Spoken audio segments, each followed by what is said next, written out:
Wakil Gubernur DKI Jakarta Jarod Saiful Hidayat ikut hadir saat Basuki Cahayapurnama datang ke kantor PDI Perjuangan 17 Agustus lalu.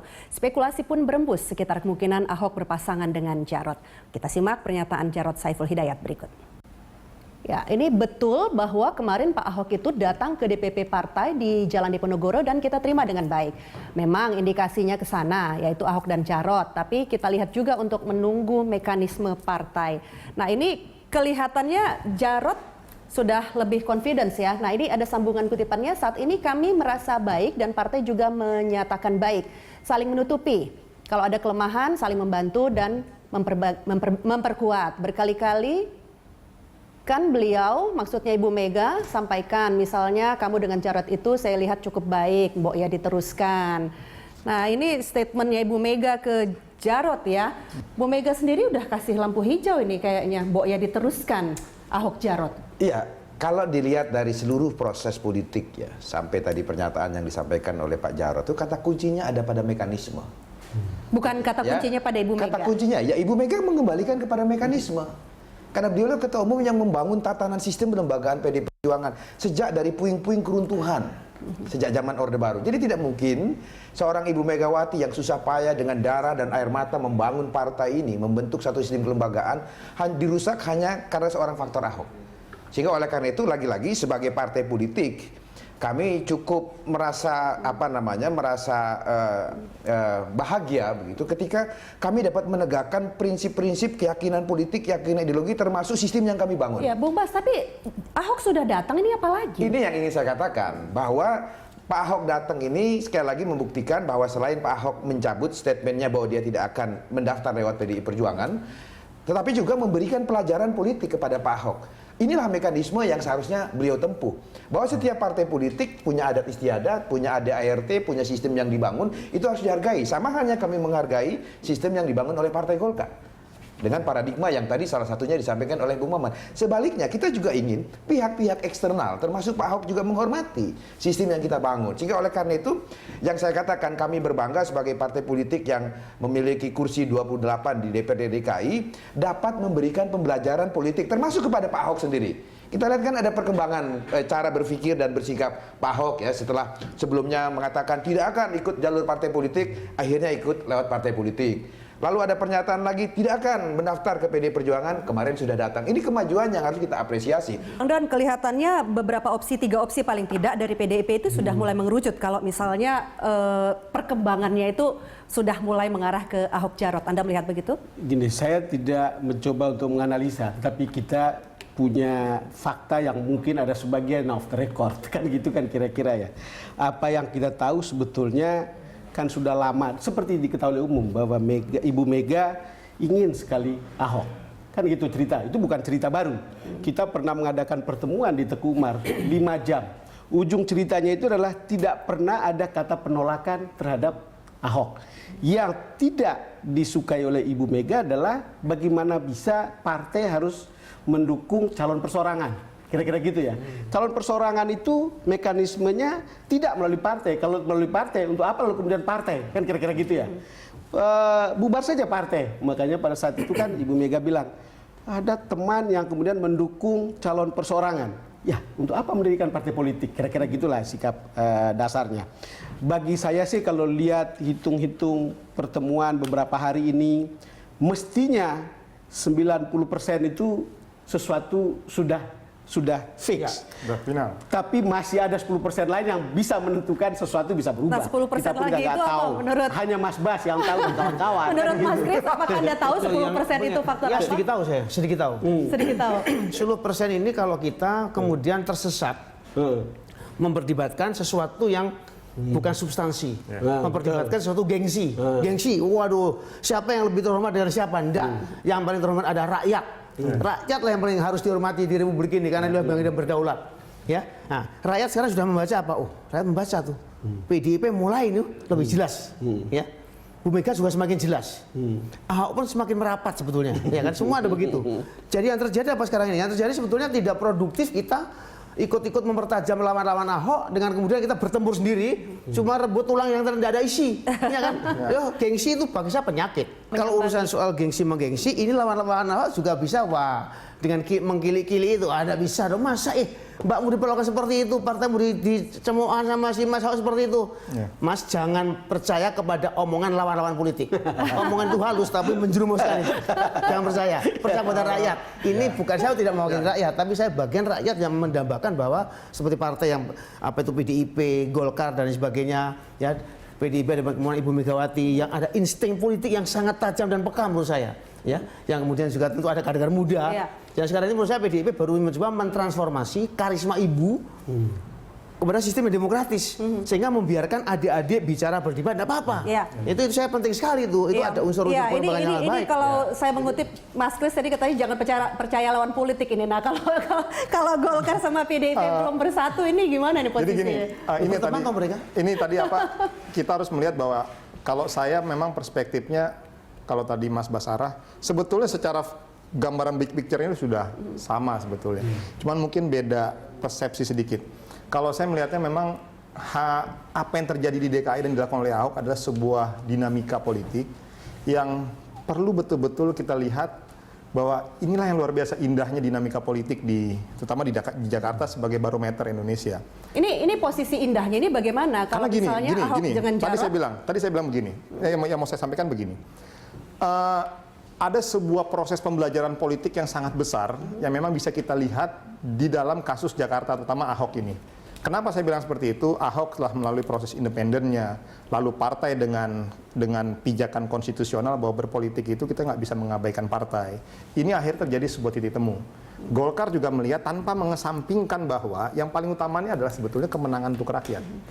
Suka tidak suka, senang atau tidak senang bahwa hari ini rakyat DKI menginginkan Ahok. Itu suka tidak suka. Nah, ini Ahoknya ya. Ini Ahok ya, satu. Nah, kalau dengan pasangannya Jarot, Golkar sendiri bagaimana skenario? Bagi kami Golkar, kita sudah menyerahkan sepenuhnya untuk mendukung Ahok. Satu paket silahkan, mau wakilnya siapapun, selama memang itu bisa membuat nyaman Ahok menjalankan pemerintahan ke depan, bagi kita tidak masalah. Kenapa? Membangun bangsa, membangun DKI tidak bisa sendiri. Membangun DKI harus bersama-sama, harus bergotong royong.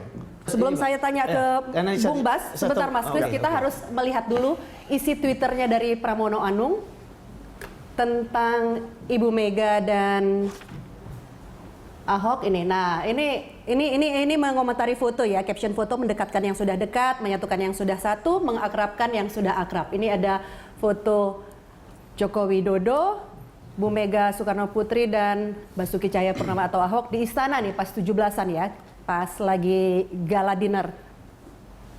Ini Twitter Pramono Anung ini kayaknya apa namanya syarat makna nih, Bung Bas. Ya, seperti yang tadi dikatakan oleh Bang Don dan Mas Kris, sebetulnya bagi PDI Perjuangan chemistry terhadap Pak Ahok itu sudah selesai. Dia menjadi backfire itu ketika Pak Ahok melakukan berbagai macam gimnastik politik yang membuat momentum-momentum strategis itu menjadi menjadi setback gitu. Karena seharusnya Pak Ahok duduk manis saja, pasangan Jarot Ahok ini memang sudah diniatkan untuk dilanjutkan, Mbak Rike, gitu. Nah, hanya saja itu tadi faktor Ahok sendiri. Jadi kalau pertanyaannya ini selangkah lagi atau tidak, justru malah saya khawatir faktor X-nya itu ada di Pak Ahok. Yang 10% ya, tadi. Karena selain, itu ya. Jadi gini, Karena saya membagi dalam 3 kategori membagi. anatomi terhadap bagaimana kelanjutan dari hubungan Pak Ahok dengan PDI Perjuangan. Pertama dan yang paling utama itu faktor X dari diri Pak Ahok sendiri. Ya. Yang kedua, faktor internal PDI Perjuangan khususnya di DKI Jakarta. Yang ketiga, faktor eksternal.